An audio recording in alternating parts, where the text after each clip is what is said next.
So the section we're reading today is still August telling the story, and it's the end of their 5th grade overnight trip. This is called Aftermath. Mom was waiting for me in front of the school along with all the other parents when the bus arrived.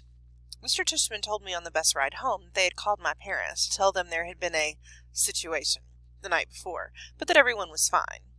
He said the camp director and several of the counselors went looking for the hearing aid in the morning, while we all went swimming in the lake, but they couldn't find it anywhere. Broarwood would reimburse us the cost of the hearing aids, he said. They felt bad about what happened. I wondered if Eddie had taken my hearing aids with him as kind of a souvenir, something to remember the orc. Mom gave me a tight hug when I got off the bus, but she didn't slam me with questions like I thought she might. Her hug felt good, and I didn't shake it off like some of the other kids were doing with their parents' hugs. The bus driver started unloading our duffel bags, and I went to find mine, while Mom talked to Mr. Tishman and Miss Rubin, who had walked over to her. As I rolled my bag toward her, a lot of kids who don't usually say anything to me were nodding hello or patting my back as I walked by them. "Ready?" Mom said when she saw me. She took my duffel bag, and I didn't even try to hold on to it. I was fine with her carrying it. If she had wanted to carry me on her shoulders, I would have been fine with that too, to be truthful. As we started to walk away, Mr. Tishman gave me a quick, tight hug, but didn't say anything. Home. Mom and I didn't talk much the whole walk home, and when we got to the front stoop, I automatically looked in the front bay window, because I forgot for a second that Daisy wasn't going to be there like always, perched on the sofa with her front paws on the windowsill, waiting for us to come home. It made me kind of sad when we walked inside. As soon as we did, Mom dropped my duffel bag and wrapped her arms around me and kissed me on my head and on my face like she was breathing me in. "It's okay, Mom, I'm fine," I said, smiling. She nodded and took my face in her hands. Her eyes were shiny. "I know you are," she said. "I missed you so much, Augie." "I missed you too." I could tell she wanted to say a lot of things, but she was stopping herself. "Are you hungry?" she asked. "Starving. Can I have a grilled cheese?" "Of course," she answered, and immediately started to make the sandwich while I took my jacket off and sat down at the kitchen counter. "Where's Via?" I asked. "She's coming home with Dad today." "Boy, did she miss you, Augie," Mom said. "Yeah? She would have liked the nature reserve. You know what movie they played? The Sound of Music." "You'll have to tell her that." "So do you want to hear about the bad part or the good part first?" I asked her, after a few minutes, leaning my head on my hand. "Whatever you want to talk about," she answered. "Well, except for last night, I had an awesome time," I said. "I mean, it was just awesome. That's why I'm so bummed. I feel like they ruined the whole trip for me." "Oh no, sweetie, don't let them do that to you. You were there for more than 48 hours, and that awful part lasted 1 hour. Don't let them take that away from you, okay?" "I know." I nodded. "Did Mr. Tishman tell you about the hearing aids?" "Yes, he called us this morning." "Was Dad mad? Because they're so expensive?" "Oh my gosh, of course not, Augie. He just wanted to know that you were all right. That's all that matters to us. And that you don't let those thugs ruin your trip." I kind of laughed at the way she said the word thugs. "What?" she asked. "Thugs," I teased her. "That's kind of an old-fashioned word." "Okay. Jerks, morons, imbeciles," she said, flipping over the sandwich in the pan. "Cretinos, as my mother would have said. Whatever you want to call them. If I saw them on the street, I would—" She shook her head. "They were pretty big, Mom." I smiled. "7th graders, I think." She shook her head. "7th graders? Mr. Tishman didn't tell us that. Oh my goodness." "Did he tell you how Jack stood up for me?" I said. "And Amos was like, bam, he rammed right into the leader. They both crashed to the ground like in a real fight. It was pretty awesome. Amos's lip was bleeding and everything." "He told us there was a fight, but," she said, looking at me with her eyebrows raised, I'm just so grateful you and Amos and Jack are fine.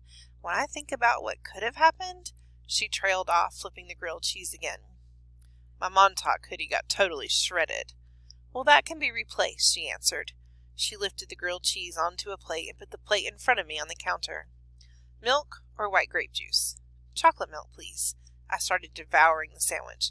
"Oh, can you do it that special way you make it, with the froth?" How did you and Jack end up at the edge of the woods in the first place? She said, pouring the milk into a tall glass. Jack had to go to the bathroom, I answered, my mouth full. As I was talking, she spooned in the chocolate powder and started rolling a small whisk between her palms really fast.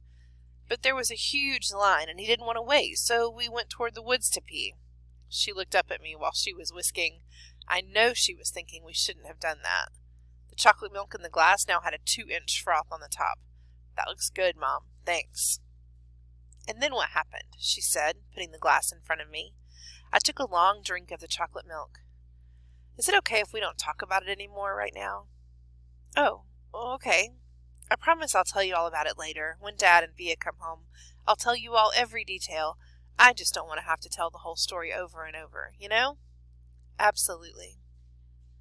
I finished my sandwich in 2 more bites and gulped down the chocolate milk. Wow, you practically inhaled that sandwich. Do you want another one? She said. I shook my head and wiped my mouth with the back of my hand. Mom, am I always going to have to worry about jerks like that? I asked. Like, when I grow up, is it always going to be like this? She didn't answer right away, but took my plate and glass and put them in the sink and rinsed them with water. There are always going to be jerks in the world, Augie, she said, looking at me. But I really believe, and Daddy really believes, that there are more good people on this earth than bad people, and the good people watch out for each other and take care of each other, just like Jack was there for you, and Amos, and those other kids. Oh yeah, Miles and Henry, I answered. They were awesome too. It's weird because Miles and Henry haven't even really been very nice to me at all during the year. Sometimes people surprise us, she said, rubbing the top of my head. I guess. Want another glass of chocolate milk? No, I'm good, I said. Thanks, Mom. Actually, I'm kind of tired. I didn't sleep too good last night. You should take a nap. Thanks for leaving me, Babu, by the way. You got my note? She smiled. I slept with him both nights. She was about to say something else when her cell phone rang, and she answered. She started beaming as she listened. Oh, my goodness. Really? What kind? She said excitedly. Yep, he's right here. He was about to take a nap. Want to say hi? Oh, okay. See you in 2 minutes. She clicked it off. That was Daddy, she said excitedly. He and Via are just down the block. He's not at work? I said. He left early because he couldn't wait to see you, she said, so don't take a nap quite yet. 5 seconds later, Dad and Via came through the door. I ran into Dad's arms, and he picked me up and spun me around and kissed me. He didn't let me go for a full minute until I said, Dad, it's okay. And then it was Via's turn, and she kissed me all over like she used to do when I was little. It wasn't until she stopped that I noticed the big white cardboard box they had brought in with them. What is that? I said.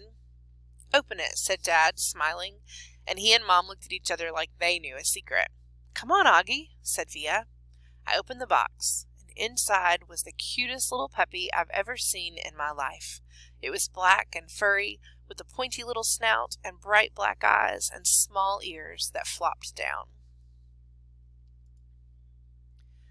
Bear. We called the puppy Bear because when Mom first saw him, she said he looked just like a little bear cub.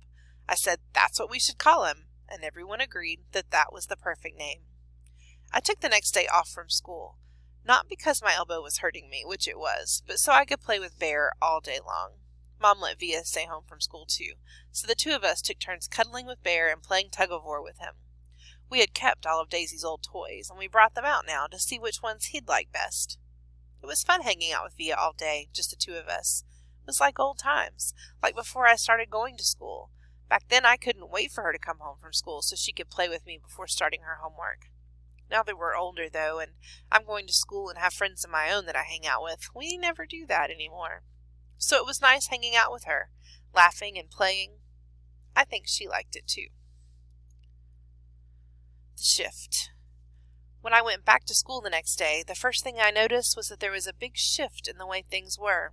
A monumental shift, a seismic shift, maybe even a cosmic shift. Whatever you want to call it, it was a big shift. Everyone, not just in our grade, but every grade, had heard about what had happened to us with the 7th graders. So suddenly, I wasn't known for what I'd always been known for, but for this other thing that had happened. And the story of what had happened had gotten bigger and bigger each time it was told. 2 days later, the way the story went was that Amos had gotten into a major fistfight with the kid, and Miles and Henry and Jack had thrown some punches at the other guys too, and the escape across the field became this whole long adventure through a cornfield maze and into the deep dark woods. Jack's version of the story was probably the best because he's so funny, but in whatever version of the story, and no matter who was telling it, two things always stayed the same.